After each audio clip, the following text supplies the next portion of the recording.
Fotografías, planos, documentos y maquetas muestran, por ejemplo, la construcción del Salto de San Román, obra del ingeniero Federico Cantero Villamil. A sus 25 años apostó por Zamora y puso todo su empeño en impulsar su economía, arrastrando a los capitalistas de la ciudad para construir esta central hidroeléctrica, la primera de la provincia, que permitiría la obtención de energía barata para la creación de un tejido industrial que dinamizaría la economía de la zona.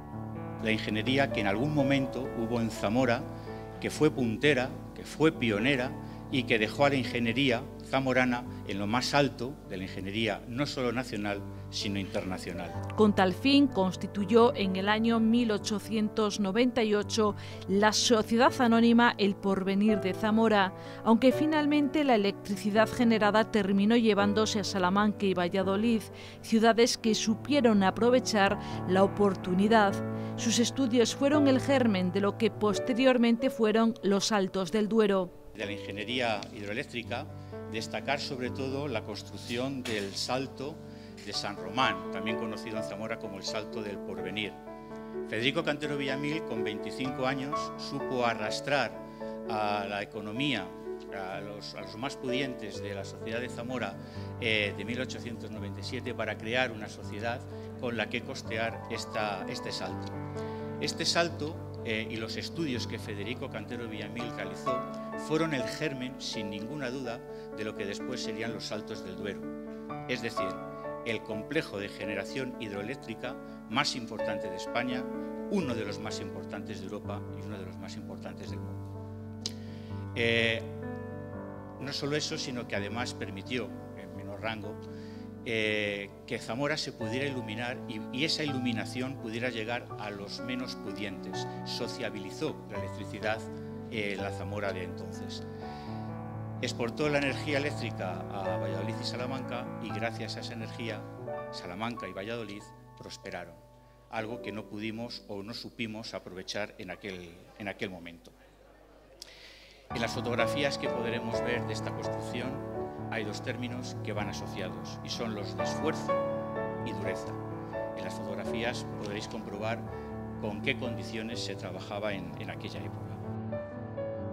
En ingeniería ferroviaria vemos planos del proyecto de la línea que enlazaba directamente Zamora con Orense, obra también de Cantero Villamil.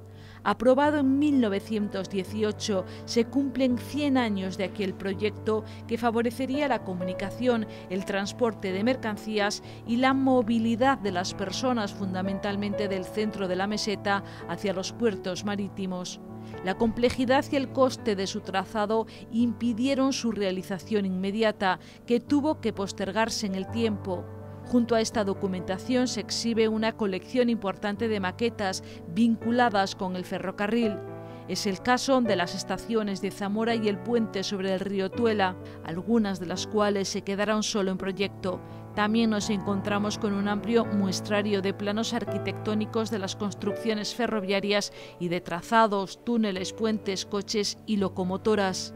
Dentro de la parte ferroviaria, destacar dos partes. Una de ellas, el proyecto que unía Zamora con Orense, de ferrocarril, gestado en 1913, aprobado en 1918, que por su complejidad no pudo empezar a realizarse hasta pasados unos años. De hecho, se terminó el año 57, 30 años después de que empezara su creación.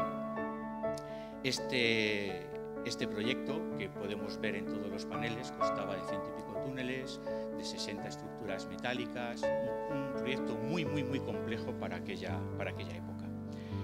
También destacar el viaducto, cuyo autor, el proyecto, lo generó Francisco Martín Gil.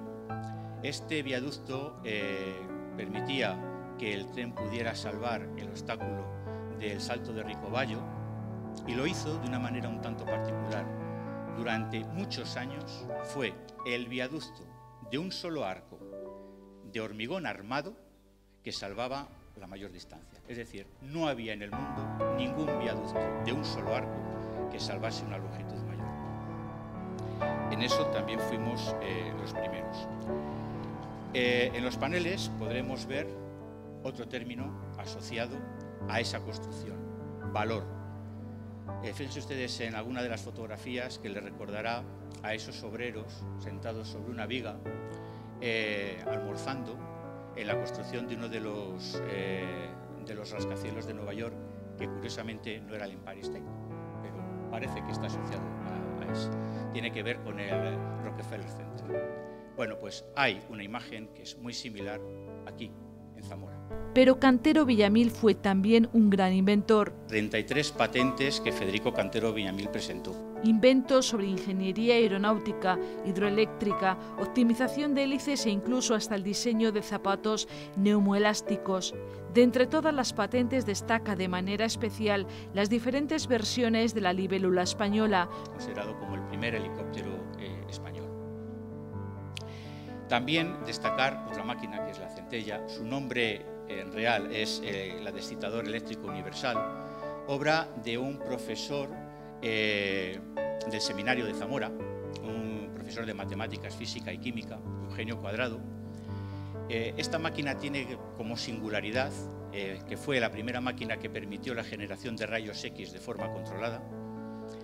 Esta máquina se fue a la Exposición Universal de París de 1900. A esta máquina le otorgaron la medalla de oro, y si eso fue posible fue porque la Diputación de Zamora de entonces becó a Eugenio Cuadrado para que pudiera asistir a este evento. El banco de pruebas fijo de rotores de Cantero Villamil fue el primer laboratorio aerodinámico privado de España y estuvo situado en Zamora. En lo que a ingeniería se refiere, en Zamora, decíamos ayer y diremos mañana.